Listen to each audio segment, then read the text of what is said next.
Okay, good morning, everybody.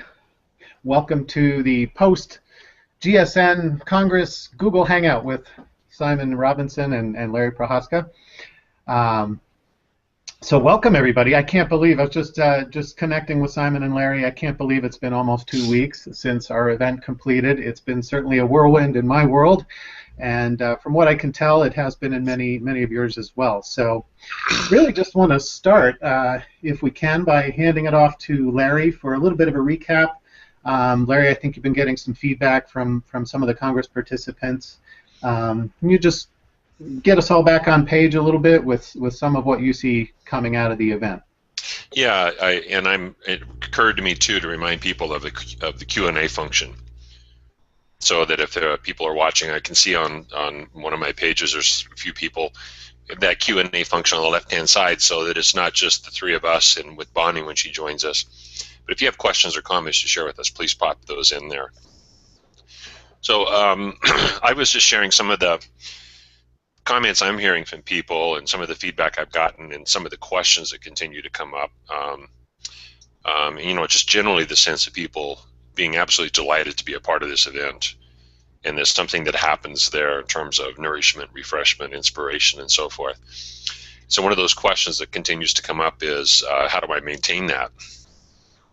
And so I look at the experience we had in the valley of hiking, and I look at the information that Simon brought in and the other speakers brought in and the opportunity we had together. One of the ways to maintain that is just to pay attention to what questions you're asking and what you're focusing on. It seems in my history, as I finished up the Congress and I'm sitting here at home in my own life, I shared that I'm interested in exploring an internet web-based business. I actually went to the Apple store last week and got a class on numbers, which is the Apple version of Excel, because I realized one of the things I do is I hold all that information in my head and it just gets confusing. So I've normally thought of a spreadsheet as only being a place where you capture numbers, and realizing that there's a way you can create that to do whatever. So I've started doing an information dump. And the result of that is that from doing that dump, my priorities have gotten clearer. Where do I start? What do I focus on? What's the one piece? So I think, again, about the Congress, that the experiences that we had and the conversations people had, and just the joy and delight of being together and getting new information and ideas, bringing that forward kind of requires, for me, one thing is having time every single day where I have some quiet reflection time to get my priorities established before the day begins, or the day will begin. And I've heard this from clients for 25 years, and I'm sure, Simon, you've experienced some degree of that, is you go into the office in the morning, they think they know what they're going to work on, and something comes up and they get distracted. The day goes by, the week goes by, weeks go by, and they haven't gotten back to that one thing that they really wanted to focus on. So somehow, I'm reminded of that comment from Arianna Huffington in the interview, that those two metrics that we used to measure success, money and power, that it took her having a crisis before she started realizing the importance of the third metric, which is your inner being, your inner wellness.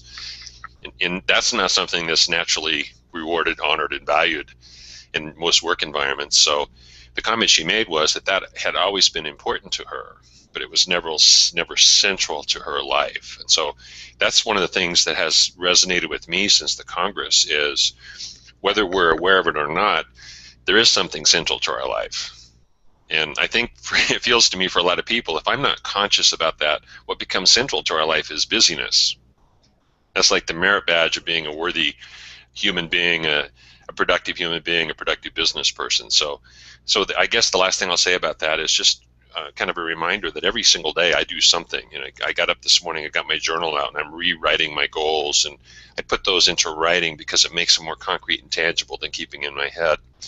And it might only take 10 minutes to really remind myself and come back to that focus of these are the priorities in my life, and everything else is around that is peripheral.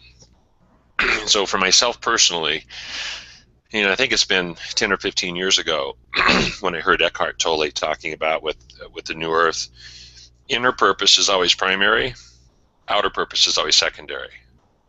And for me, that's one of the ways that I know that I'm maintaining balance in my life, is if I maintain some connection to that inner being. And those of you that know me and we've been through programs together can get a sense just from an intuitive, flowing aliveness and vitality standpoint. That's really crucial for me. So I think probably that pretty well sums up, unless you guys have questions or anything to add to that. No, those are great reminders, Larry, and it's a constant. What I'm confronting after Congress is just um,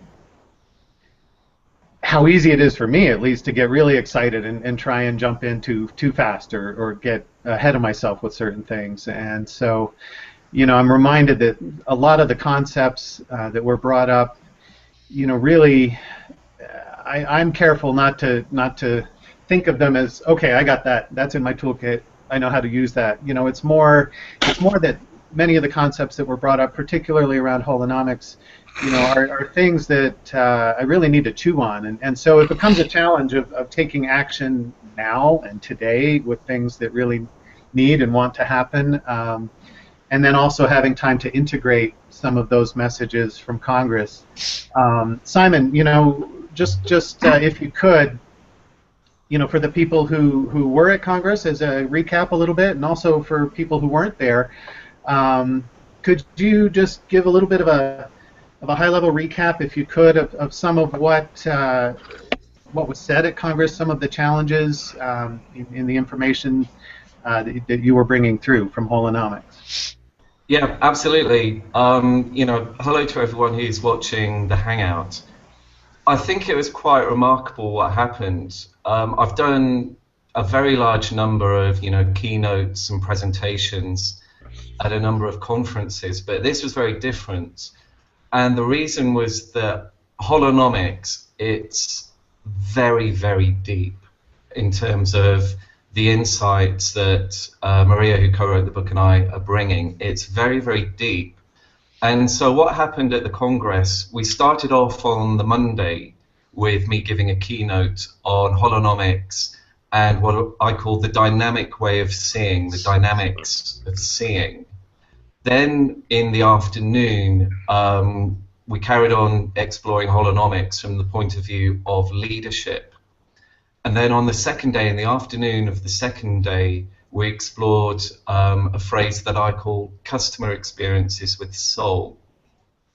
Now, this is very much a journey, and it's probably worth saying that, myself, you, Paul, and Larry, we had many different calls, before Congress to really ensure that the insights I was bringing, located them in terms of the overall narrative for this 8th Congress.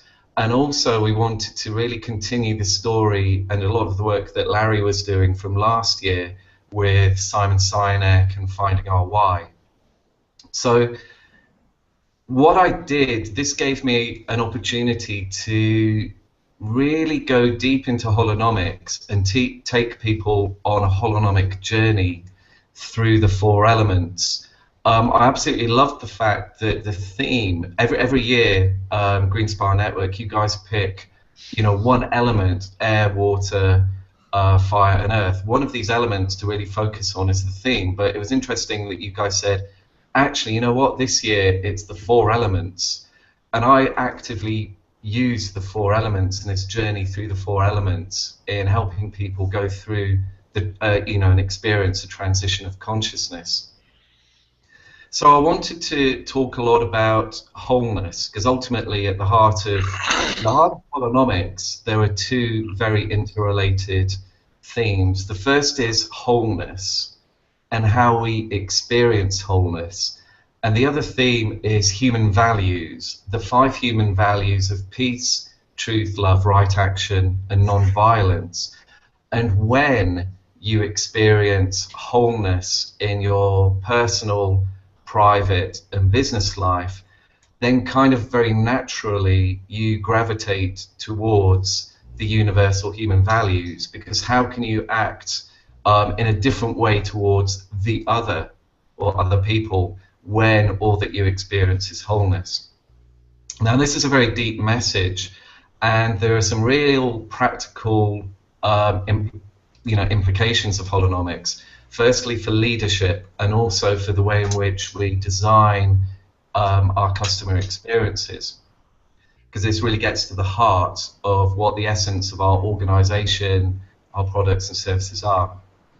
So in the keynote speech, I talked a lot about wholeness and the dynamics of seeing, because unless you really understand how we see, the act of seeing, you'll never really get to the heart of wholeness. So what I wanted to do, I started off with a quote from Plato, and this quote is 2,500 years old. And I wanted to share this quote again to really talk about, the challenge of the journey into the transition of consciousness. So this quote from Plato, it comes from one of his later works, where he's really making an effort to make sure that people understand exactly what he's been talking about in relationship to the way in which Plato talks about wholeness. And this is a dialogue between two people. It comes from the dialogue Parmenides. The one itself, then, having been broken up into parts by being, is many and infinite. True. Then not only the one which has being is many, but the one itself distributed by being must also be many. Certainly. Further, inasmuch as the parts are parts of a whole, the one as a whole will be limited. For are not the parts contained by the whole? Certainly. And that which contains is a limit? Of course. Then the one, if it has being, is one and many, whole and parts, having limits and yet unlimited in number. Clearly. Now, it was quite interesting because I started off quite early on in my keynote. I started off with this quote, and for me it's a phenomenal quote, but I was very conscious, I was explicitly conscious in knowing that pretty much many people in the audience would struggle to really grasp what Plato was saying, and there's a reason for this.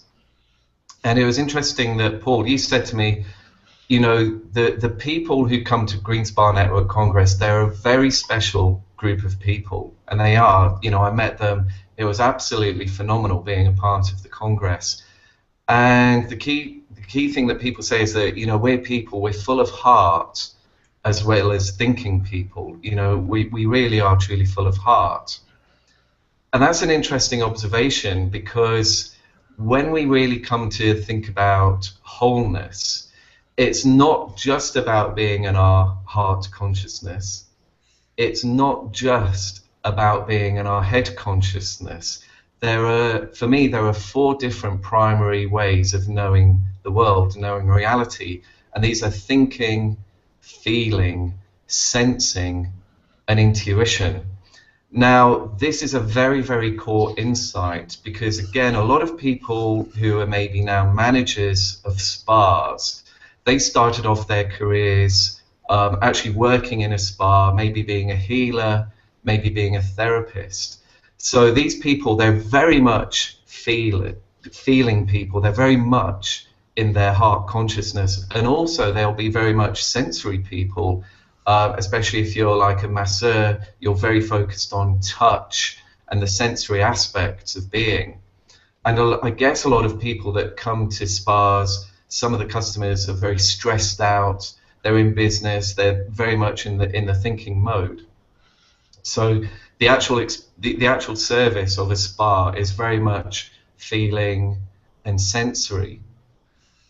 But a lot of the insights from holonomics in terms of wholeness, which relate to leadership and the design of customer experiences, in our intuition. So a lot of people felt a little bit uncomfortable, didn't they? Thinking, I'm not too sure exactly I've understood what Simon's talking about. And this is because a lot of the journey is to take people from whatever primary mode of knowing they may be coming from, thinking, feeling, sensing, or maybe intuition, and taking them into this central position where you really start to appreciate all these different modalities. And when it's not a case of suddenly being an expert or absolutely natural in all of these 4 modes, but when you start to appreciate that other people may primarily have their primary experience of reality from a different mode, then you can really start to adapt then you can really start to appreciate that, you know what, they may be coming at things from a completely different space. And then you can start to develop yourself as a leader. And then not only do you think about where other people in your organization or business are coming from, you can also think, well, this has profound implications for our customers. You know, there are different types of customer who may be experiencing your products and services in a radically different way to which you experience. So we talked a lot about thinking, feeling, sensing, and intuition. And for this reason, I knew this is quite a difficult insight to grasp. So what I did, I tried to structure the journey using this concept of the 4 elements of earth thinking, water thinking, air thinking, and fire thinking. And in the fire stage of thinking, it's liminality. It's not quite knowing where we are. It's breaking down our existing ways of knowing reality, and then it's coming through that transition to a point where in the transition you gain these deep intuitive insights about reality. But then, of course, the journey of transition, it's not a one-way journey. We have to bring back these insights back into our daily work.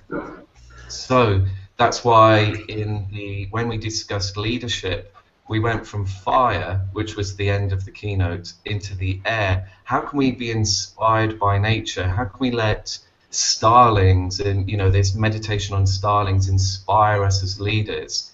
And then we moved from air back into the water stage, where things are fluid, where we begin to prototype. And then we really end with this great discussion we had with Larry as well, really helping people contemplate what this meant, you know, back in the world. So that was the journey we went on. Now, I just saw that Bonnie has joined us. I just thought, you know, before I continue, maybe, Paul, you could do a quick introduction to Bonnie for maybe some of the people who don't know Bonnie. We just lose her. We might have just lost her. Oh, sorry about that. I saw Bonnie join the Hangout. Yeah. I didn't want to be rude and just continue talking. That's okay. She came and went. So Bonnie Baker is one of the Green Spa Network's board of directors, and is joining the conversation this morning. She's on a challenging connection down in Mexico right now, so she may come and go. With your grace, everybody watching, hopefully we'll get to hear from Bonnie. Simon, thank you so much for that recap, and it's bringing me back to that place of fullness in my thinking self, and maybe I'm bastardizing what you're saying. I apologize, but I'm struck right now with I'm not sure how this will come out, but with a challenge that, you know, there were folks at our Congress event who were really eager to have an exchange of ideas and to take some action and to find, you know, how can we move forward? What can we do? What kind of action can we take? What can we do together? And, you know, I find myself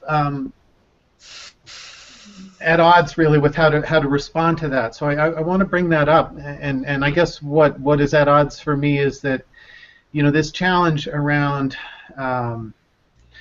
learning how to see but we're seeing when we're learning how to see. You know, it's that it's like what water is to a fish. You know, how do you cause somebody to distinguish what they are in the midst of in the moment? Does that make any sense? Yeah, absolutely. So the other thing that I talked about a lot, especially in the keynote, was seeing. I'm not just talking about visual perception. I'm really talking about how we actually see, and the fact that sometimes we think that there's we just look at a scene, we look at people, the meaning is out there, and it's obvious that what other people see, it's obvious that what we see and experience is exactly what other people see and experience. And a lot of people live our lives, when we're not mindful, we just live our lives making this assumption that our way of experiencing reality, it just has to be the way in which other people see and experience reality. And in fact, it's not. And for this reason, I did talk a lot about ego. Ego is very difficult to talk about, especially to certain people, leaders who may be stuck in ego, because they do make the assumption that they absolutely understand what you're talking about. There's no need for them to take on board what you're talking about. It's up to other people, to understand that they're already there. They've already got these insights. And in fact, no. And when we go on this journey through, the four elements, it's challenging because however kind of spiritual, however good we may be, there's always other ways of, thinking and developing ourselves. And this is what I wanted to bring with holonomics, especially because, the work we're doing with holonomics. I didn't really introduce myself for people who may not know my background, but I'm based in Brazil, and together with my wife Maria, we're introducing holonomics into very major organizations. And the reason is that it is an extremely powerful way of developing and transforming our consciousness. And this is not always easy. The fire stage is not always easy because, fire stings, fire burns, and not so many people really have this dedication to themselves, to this lifetime dedication of self-development. Well, I was very impressed with so many people at the Congress who I spoke to. I'm not going to mention names because I don't have permission to say who these people were, but I think I'd like to share their insights. So, for example, there was one person who said, they studied this notion of holistic healing, this concept holistic. They'd lived a holistic life. But what she said is that holonomics transformed her understanding of this word holistic, that everyone in the Green Spa Network are holistic people. They take many factors into account, people and planet, but it transforms our understanding of holistic. Another person who was maybe younger, maybe in their mid-20s, they were really interesting, because they said to me that, as a child and as a teenager, they were very observant. They really lived in the sensory realm. But I think it kind of maybe sometimes we go through university and these abilities get knocked out of us, because especially in university life, what's valued the most is academic, intellectual thinking. So for me, I was trying to help her with this realization that she had, that she remembered she had this great ability to be observant and present in the sensory world. I don't have this. It's something I struggle with and I constantly try and develop myself with. I'm not natural. And for her, she understood that in fact there's nothing to be ashamed about if you have this great understanding of the sensory realm, and how can she use that as an ability rather than kind of run away from that. And then finally there was another person, a manager of a spa, and I used the concept of the four elements to show that there are, at different moments in time, we need different qualities of thinking. And he said to me, you know what, sometimes we don't really have enough air cognition. We get stuck when we move into an air mode of relating to each other, inspiring each other. That's where we get stuck. So he had something very, very specific to go back. And when you introduce this kind of framework, it's a ridiculously simple framework of just asking people what they understand, what are the qualities of each of the four elements, and can you relate these qualities to the different ways in which you think at different times, in your business life. There are times when you need things to flow, times when you need to be inspired, times when you really want to go through a transition, be it difficult or not, be it inspired by new business ideas, or be it inspired by a period of crisis. And there are times when we just really need things to be solid, grounded, and when we're really working with clarity. And so, it's very, very powerful. So this particular person really understood in a new way where some of the blocks were in, helping himself, helping his team, working as an organization.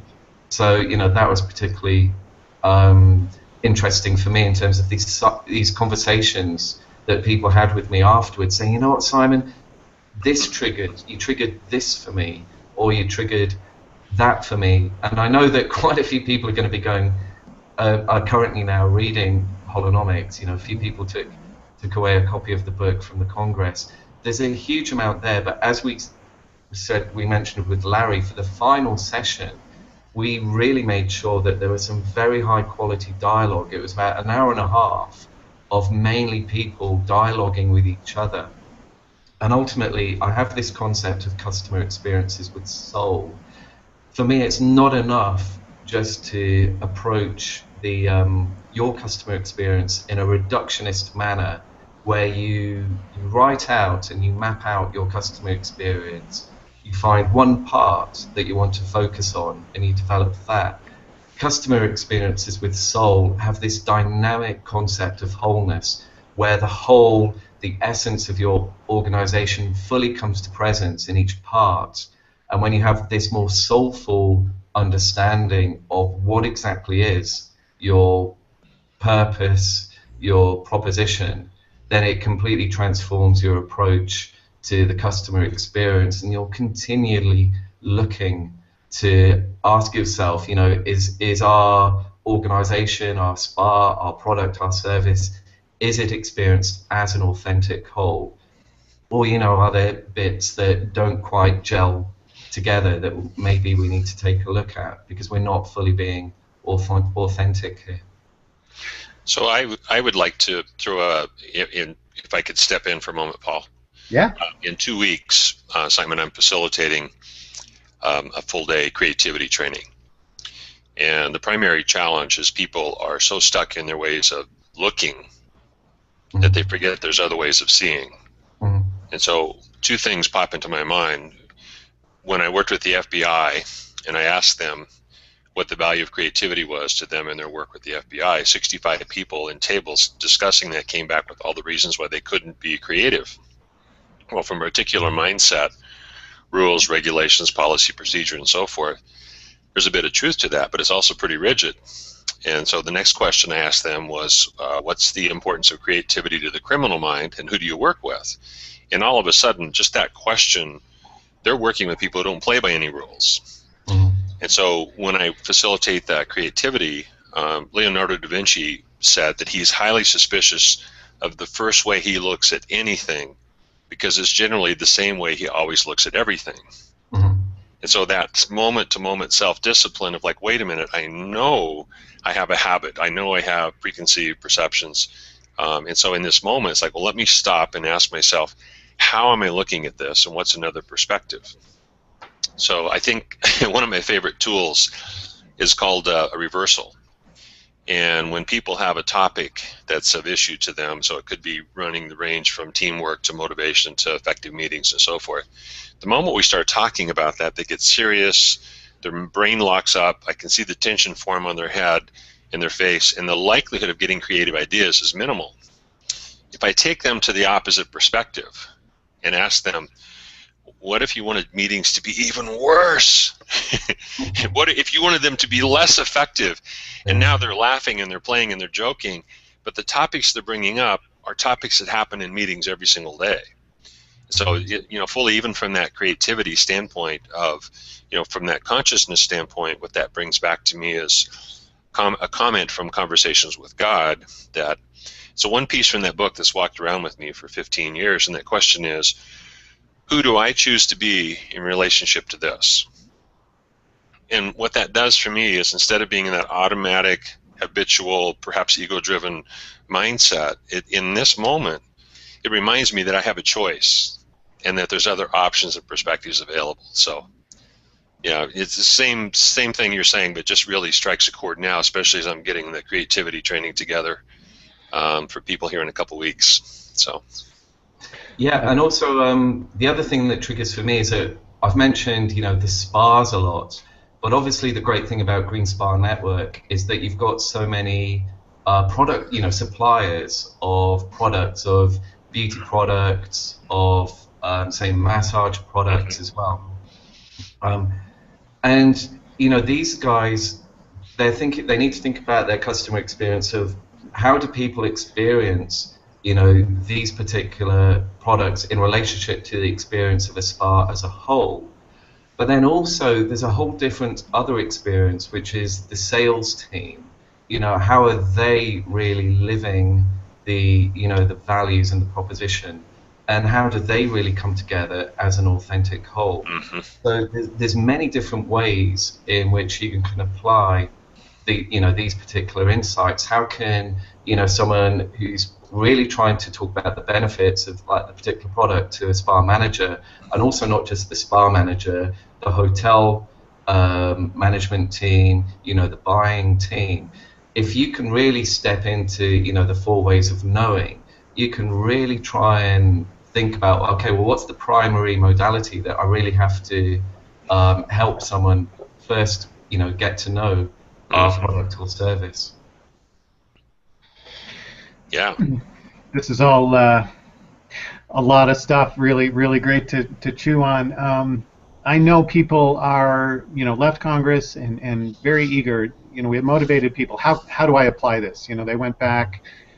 So let's maybe take that example you touched on just a minute ago, Simon, with regards to a supply company, bringing these types of principles, let's say the four elements and ways of thinking, back to their team. Obviously, there's different layers. There's applying it in oneself and through their business and insights that occur there, and then let's say specifically also applying it to your sales team. So let's just say specifically what somebody's excited. They got something from Polonomics, from your keynotes from Congress, and they're going back and they want to impart that and impart some kind of value and change to their team.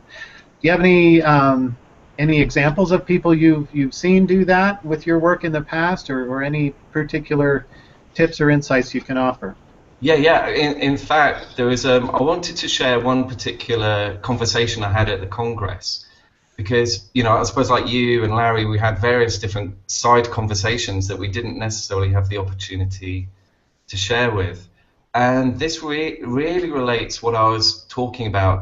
I introduced the concept of networks with ego. And this is all about when you really do this deep work, you really start to focus on the flow of communication. Because when you start to contemplate your own way of understanding the world, you begin to understand that when you communicate a message, in fact, people may be hearing something completely different. And especially when you're introducing new products and services into these particular teams, you really have to be clear that people understand what you're talking about. And when I see certain leaders kind of stuck a bit in ego, they often separate strategy from the execution of strategy. And the execution of strategy is seen as something operational, seen as something maybe below people, beneath them, that other people do, maybe the managers do, rather than the executive board. And I think it's really worth emphasizing that in maybe about 70% of change programs in organizations, they do not work. And one of the biggest problems is making this leap from the definition of your strategy into the execution. Now, I was actually asked about this by a couple of guys on one table. They said, Simon, how have you dealt with this in your own business life? And a few years ago, I was a product manager, so I had profit and loss responsibility for a very major product line. And of course, the other area that was involved in the business was people in customer services, who also, of course, have a selling responsibility as well. Now, these people didn't report into me. Their line managers was in the call center, but they had kind of business responsibilities to me because they were purely working, they were purely responsible for my particular product line. Now, in terms of the dynamics of seeing, maybe for the first 6 months, I thought that we had technology problems. So I kind of framed the issues in terms of, okay, we really need to develop our platform, the technology is not good enough, it keeps crashing, blah, blah, blah. But then I came to really realize that, you know what, there's a human dimension to this as well. I was in head office, and the customer services center was in a city very far from head office. And there were huge communication issues, huge motivation and morale issues. And I did something that I do believe very few executives at my level would have done. When I discovered we had these issues, I made a commitment to that particular team that I would hot desk there at customer services one day every 2 weeks, because I knew that this is all about the dynamic way of seeing. I knew that there was so much that I was not seeing and observing and understanding, but I really knew that the solution to the vast majority of our problems were not to do with technology, but were all about communication, and were all about people, and all about people not feeling a part of this team. Because we were doing great work bringing the technology and marketing teams together, but you know, the customer services people, the people with direct access to our customers, they were stuck out there and they were not feeling a part of the whole. And so I kind of tried to blur a lot of these lines between, you know, strategy and execution, senior management, and you know, the customer services team. And it was only really by jettisoning my ego and really saying, look, I've just got to do what needs to be done to really start to, you know, develop this sense of wholeness, really develop the dynamics. And after, you know, maybe a month or two, they really started to trust me. They knew that just by the way I am, I wasn't trying to impose new targets or, you know, new measures or new results on them. I really knew that if I could really help the way in which they interacted with our customers, we would turn the business around. They started to develop a lot of confidence. Their motivation went through the roof as they could really see that I was genuine about helping them. And, you know, we did this exercise with the Starlings. It was really interesting that, you know, natural leaders emerged, you know, guys there that started to naturally help, you know, their fellow teammates. They didn't always have to phone me up late at night if there was a problem. And we really got good at customer service, and I really think this turned the business around.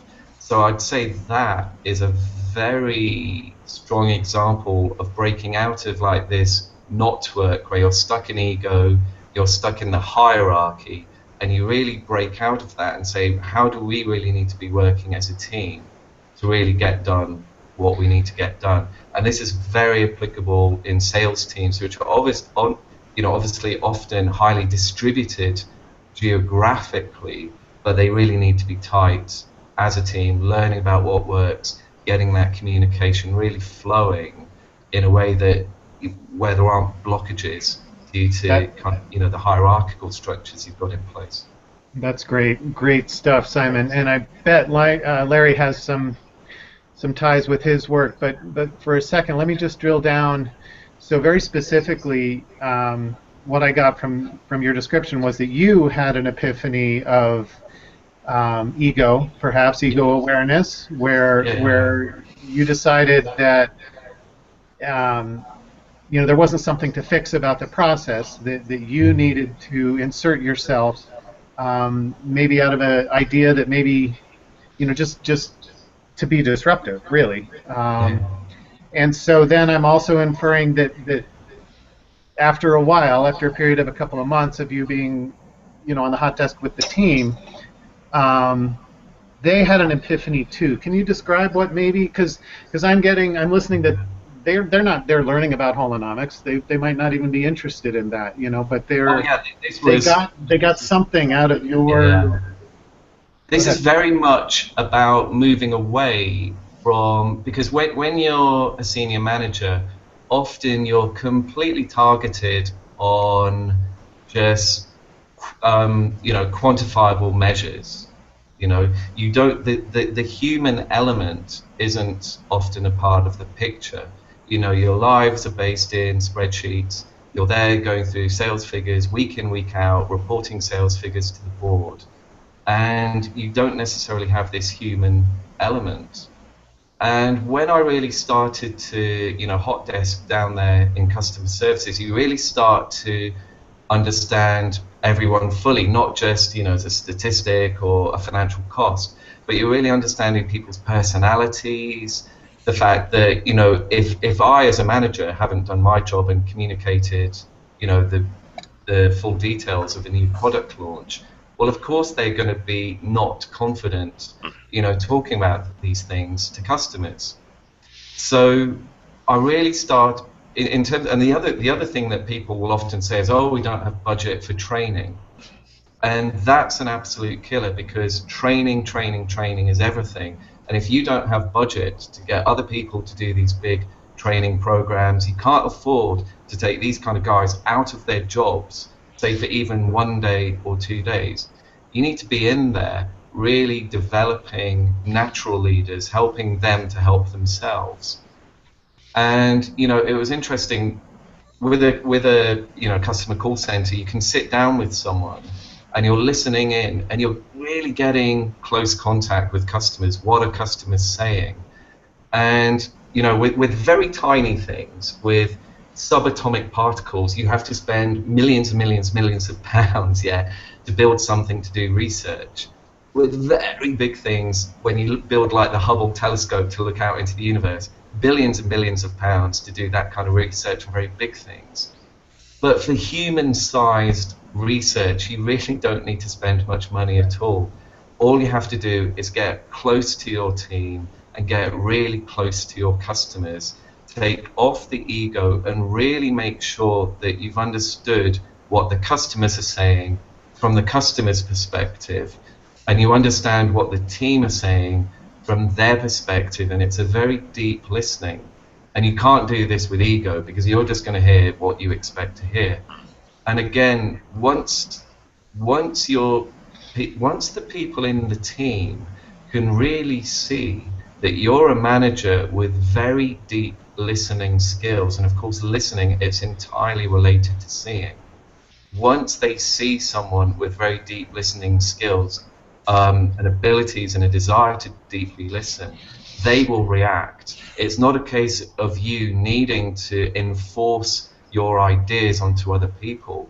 They are reacting to a responsive leader. It's a very different dynamic, and it's a very different way of thinking about product and service development from a hugely people-centric point of view. Because, again, in GreenSpire Network, the products and the services are already sustainable. I learned about some fantastic sponsors.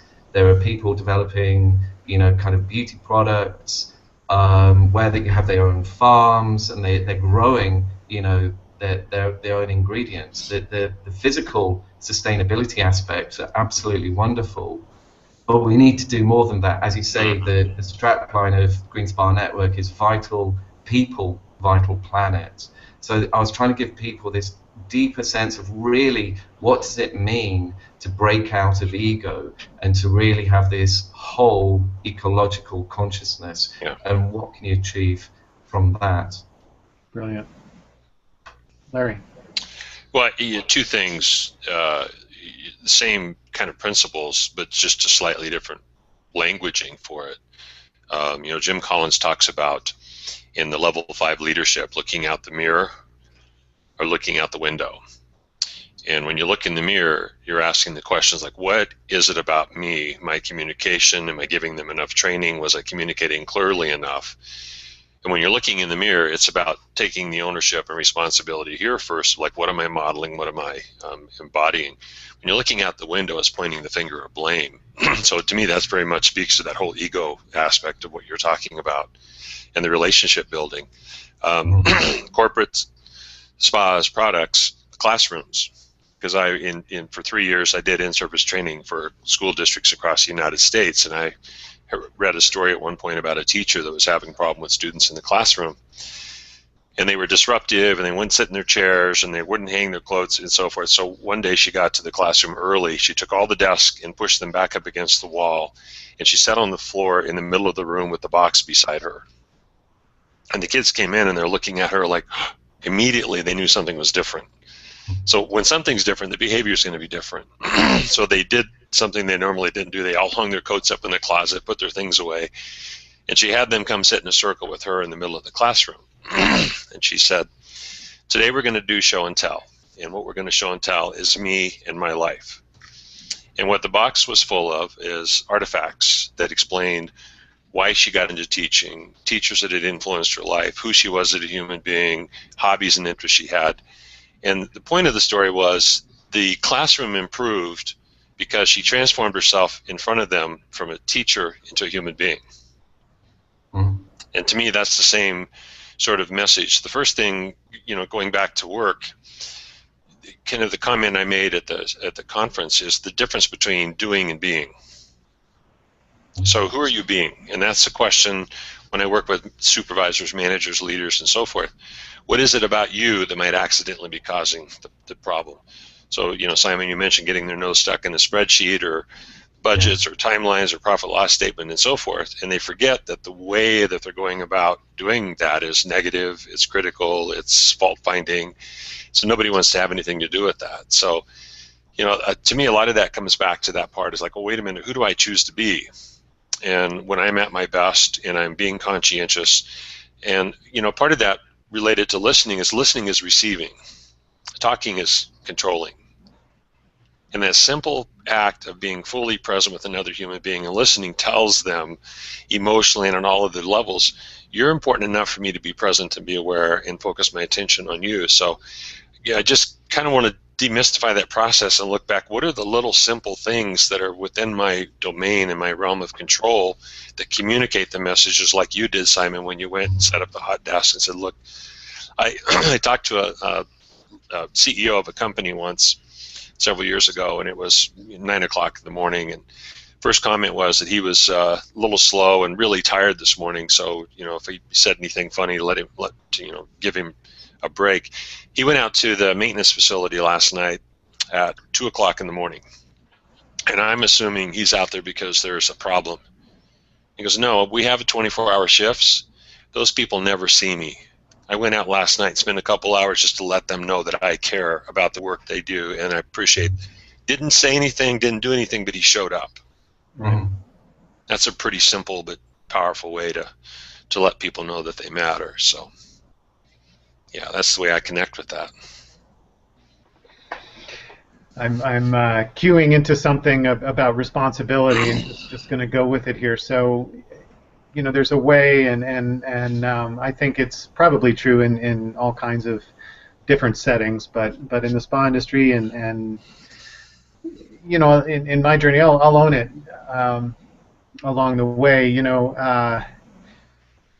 A resistance maybe in myself to sort of owning my own ego or owning my own, just that whole conversation and dance that goes on around ego, and one idea, and this came out in a class that I was in years ago, an energy class, and somebody asked, well, how do I make my ego disappear? My ego's too big. I want it to go away, and the teacher was channeling at that point and said, the response was very directly, why would you want to make your ego small? Make it big.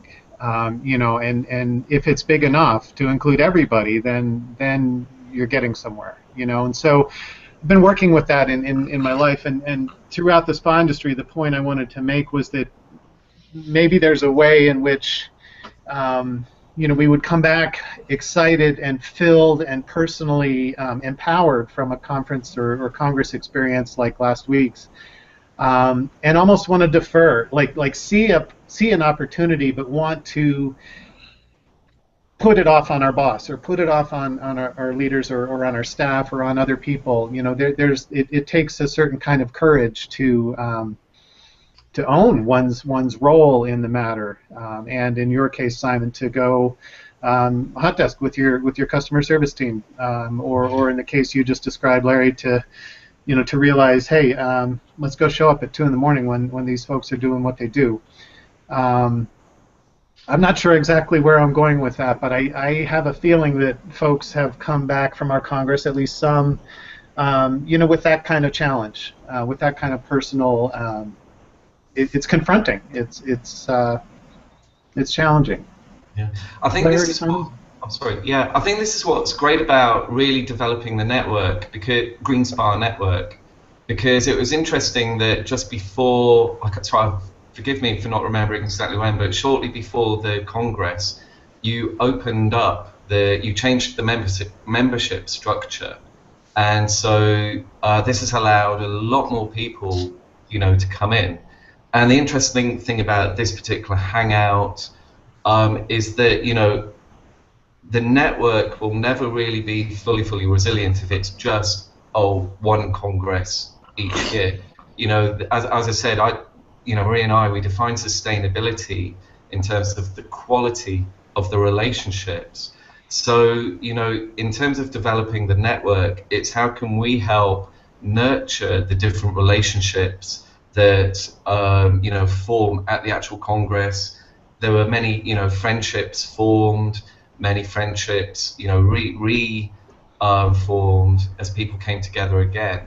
So it's how can people come together with hangouts and help each other through this process in between congresses, because it is deep.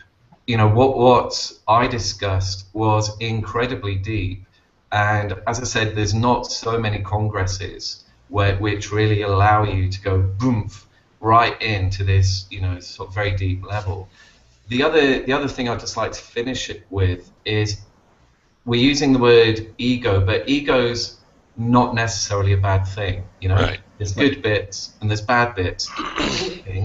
It's absolutely necessary, and in fact, if you have someone who's really deep in the feeling mode of knowing the world, they've got real problems articulating themselves. Right. And I see this with a lot of people, not in the spa business, but maybe in sustainability in general. They're so full of feeling, but their huge challenge is they cannot articulate themselves, and they cannot articulate themselves in a manner which other people can relate to and understand. So despite them having this very strong and wonderful message about sustainability, they're just failing to communicate. So what they actually need to develop the thinking mode, because they're struggling. So thinking, feeling, sensing, and intuition, all of these need to be in balance. And when it comes to ego, nothing wrong with ego at all if we're mindful